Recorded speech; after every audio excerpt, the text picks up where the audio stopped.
Hello David, morning. Morning, sir. Can you just tell us about your favourite book that you've been reading? My favourite book? Well, it goes back 5 years and it's a great book and everybody should have one on their bookshelf. What is it? No, it's not that one, it's the Quran. How I got introduced to the Quran was I was on the plane coming back from New York. Yeah, that's over that way. Oh no, it's not. It's over that way. And the thing is, believe it or not really, this guy was reading a book. He left it on the seat when he got off the plane like me. And you know what, I chased after this guy and said to him, "Hey mister, you left your book." He said, "No, you keep it." I said, "Well, okay."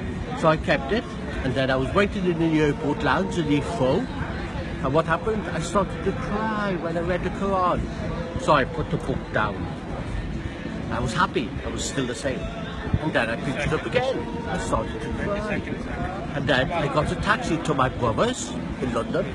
And then what happened? I told him about the Quran, that I made me cry. And do you know what? Just a moment.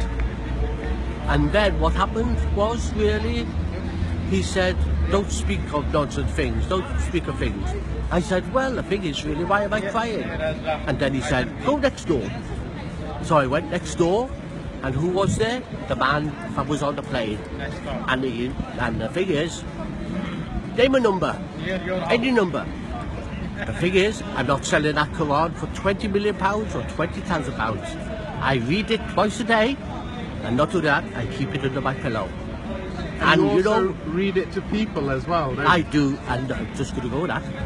And not only that, as an activity coordinator working with people with dementia, I read it to them.